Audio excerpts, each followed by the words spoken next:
Merry Christmas Eve and Happy Nosferatu Day. I am elderly, so I am about to go and see Nosferatu in IMAX. I'm so excited. I got these tickets totally last minute because there were no IMAX screenings for this movie because Mufasa was taking up all of the IMAX screens. But I was just scrolling, trying to find something to do on Christmas Eve because I had to rearrange my whole movie schedule because we had church tonight and I was serving at church, which meant I couldn't go see a complete unknown like I was planning to. So I'm like, well, crap, what am I going to do Christmas Eve? Because I already had my mind set on doing something Christmas Eve night. And lo and behold, IMAX screenings for this movie. Are you kidding me? Let's go. Y'all, my neck hurts. I got my little medicine from my neck pain and a heating pad. I'm going to drink some of this energy drink just to keep me engaged because I don't go to the movies this late. It's been a while. So, but I think I'm going to be okay. I'm so excited. And the theater's going to be kind of sort of full. Like, I'm ready for it. I'm ready for it. You ever see those trends on TikTok where people are like, this is me before. So, this is me before Nosferatu. Let's go!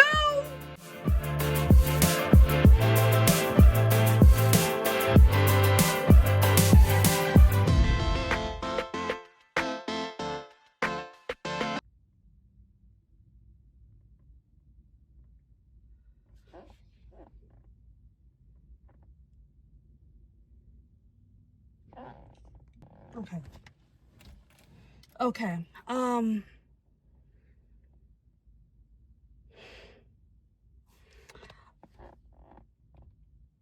I need a moment. So that was Nosferatu, written and directed by Robert Eggers, stars Nicholas Hoult, Lily Rose Depp, Aaron Taylor Johnson, Willem Dafoe, Emma Corrin, Bill Skarsgård.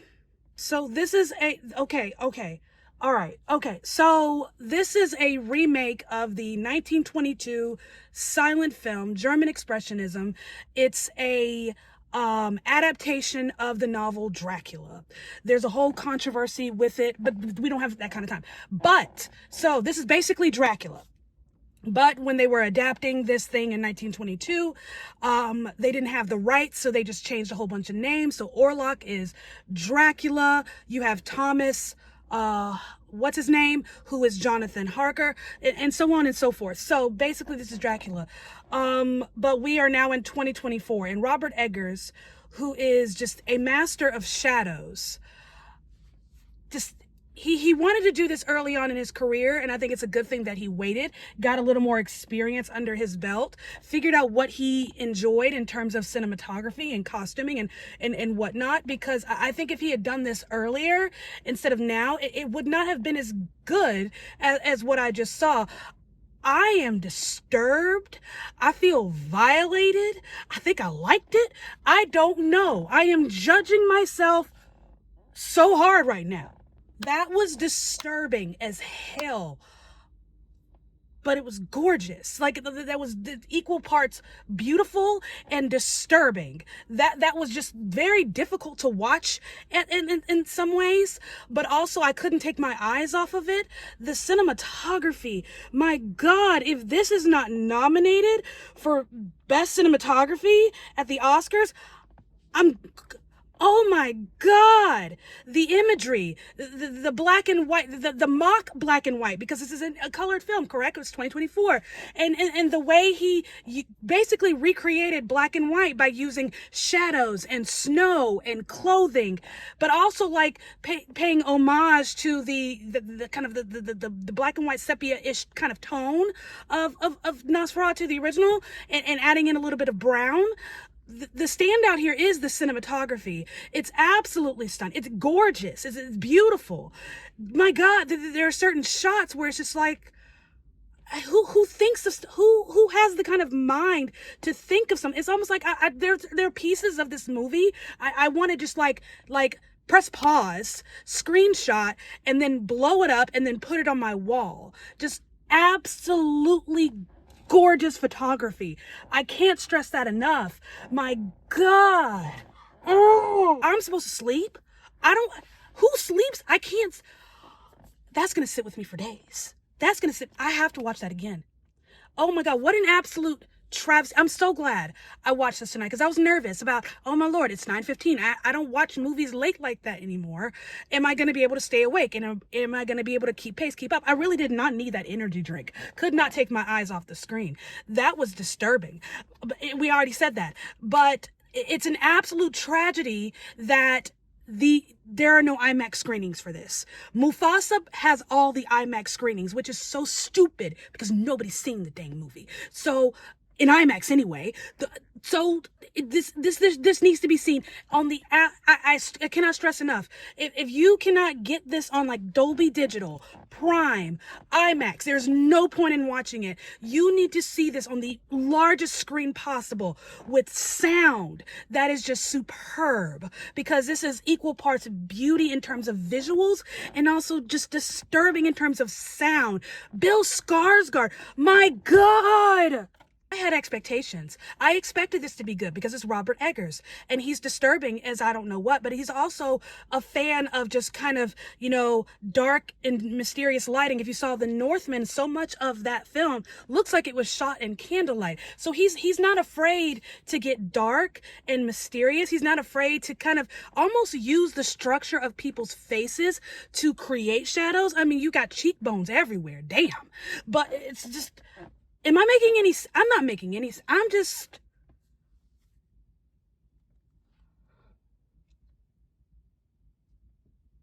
I'm not. I was not prepared for that. I don't know. I figured it would be beautiful. I knew looking at the trailer, okay, like we're definitely going a little old school here in terms of palette. We have a Dickensian kind of look here. And, the way he had some match cuts in the trailer, I figured, oh, that's cool. That's a good way to draw me in. No, we've got a lot of match cuts in here. And just some transition shots. Very old school. And it's crazy. Like, obviously he's a fan of the original, right? He's a fan of the original 1922 film, but I feel like the inspiration here is not the story itself, but it's the German expressionism, the what's it, chiaroscuro, and just the harsh lighting and edges that's very reminiscent of like old German expressionism, and the way he kind of recreates that here for a modern audience. It's gorgeous. The film is gorgeous. Okay, so Ellen Hutter, played by Lily Rose Depp, she's married to a man named Thomas. They're newlyweds. He's a solicitor, deals in real estate and whatnot. And she has been plagued by nightmares and dreams, melancholy, ever since she was a young girl. The movie starts off in kind of a dream sequence where she's just begging for comfort, begging for relief from what she's been experiencing her whole life. And then we cut to a couple years later. She's married to Thomas, and he is assigned a job to go to Transylvania, it looks like, to meet with a Count Orlok who is wanting to retire in Germany. This movie takes place in Germany. He's wanting to retire in Germany, and he wants to see a solicitor face to face to sign the documents and, then, travel to wherever it is he's going. So, it very much follows Dracula in that way, and that he's on his way to the mountains. He gets to the village where the castle's located. He meets the locals who are like, don't go there. That's not a good idea, sir. Things happen, and he ends up meeting up with Count Orlok, and it moves so fast. It's crazy how it is in the beginning, because it's really hard to tell what's real and what's not. And, in terms of like, are we, walking in reality here, or are we in somebody's dream? Are we in a trance? Because it's like 1 minute he is walking of his own volition, and the next he's being drawn into it. And that's where some of this beautiful imagery comes into play, because it's almost like it's messing with their heads a little bit. But he gets into the castle, he meets the Count, and the Count is scary. He's scared. I'm scared. Everybody's scared. And at this point, it's so brilliant the way he does this slow reveal of what Count Orlok looks like. Now, I went into this blind in terms of the Bill Skarsgård's character here, because I know what Count Orlok looked like in the past, but this is Robert Eggers' Count Orlok. So I didn't want to know what he looked like. I didn't want to know what he sounded like. I wanted to just go into it completely blind. I wanted to be shocked and surprised. And it was such a slow, very calm rollout of what he looked like. We see him in shadows and silhouette, and he seems small and hunched. And then we slowly get to see that he is this monstrosity of a creature with this deep voice, almost seductive and commanding and dominant. And just everyone's, I'm like, sir, it was so slow and so smooth. We don't see him all at once. It's not even, we don't see him fully until the end of the movie. We don't get a full look at this creature until the very end. And that was just, oh my gosh, the Count Orlok of then and the Count Orlok of now, very different. Obviously, there's some inspiration here, but this Count Orlok, he's a little more human and he's a little more seductive. So it's like we're combining the vampires of old and the vampires of now, the creepy, disturbing monstrosity, and also the sexy and seductive, and we're merging the two. And it's just, God, I love that so much. Have I mentioned that? I loved that. I really loved that.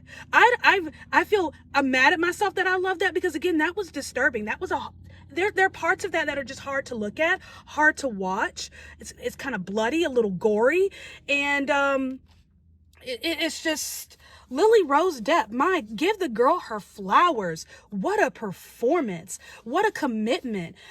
God, I mean, Johnny Depp's daughter, but Lordy, I mean, she's her own person. She's her own actress and just incredibly talented. She played that. My God, she's our little lead. We're following her. This is all because of her.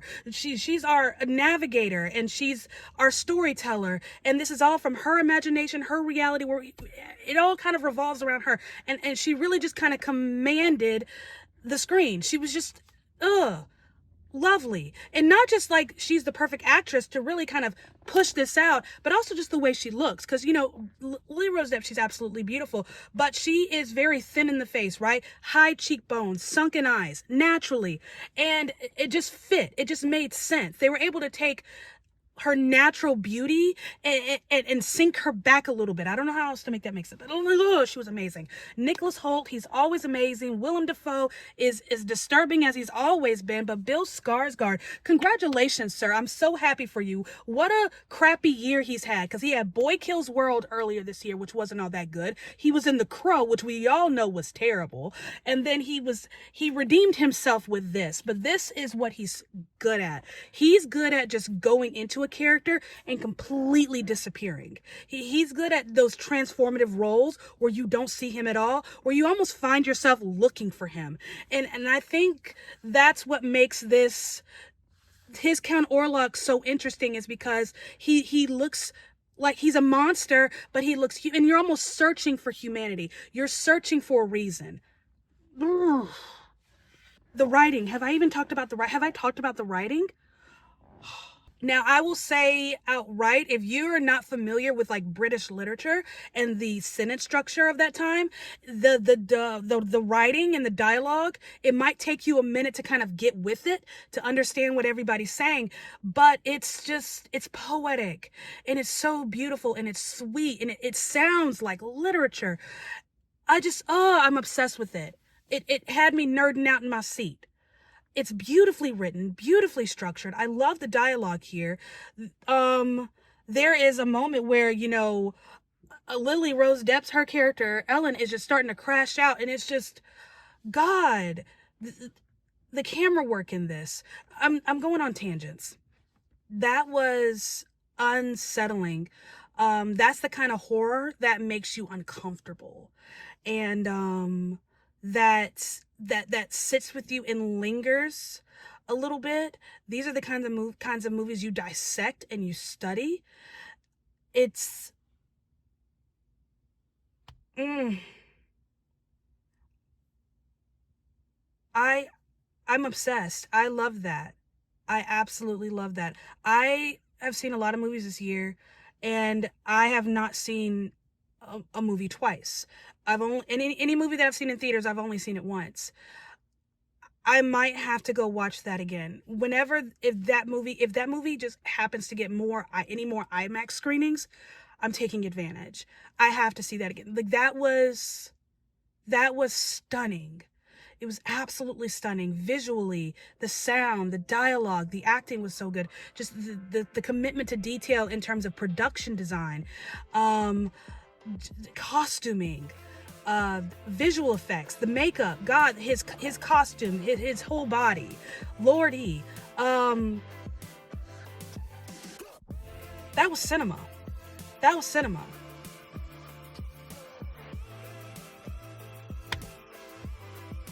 I don't know what else to say. I mean, well freaking done. Merry Christmas. Thank you for listening to my ramblings. If it wasn't clear, I absolutely love that movie and I want to see it again. I'm going to have to see it again. I have no choice. Like, it's a must at this point. Thank you for listening. Don't forget to like, comment, and subscribe. What movies are you seeing on Christmas Day? Merry Christmas. I'll see you next time.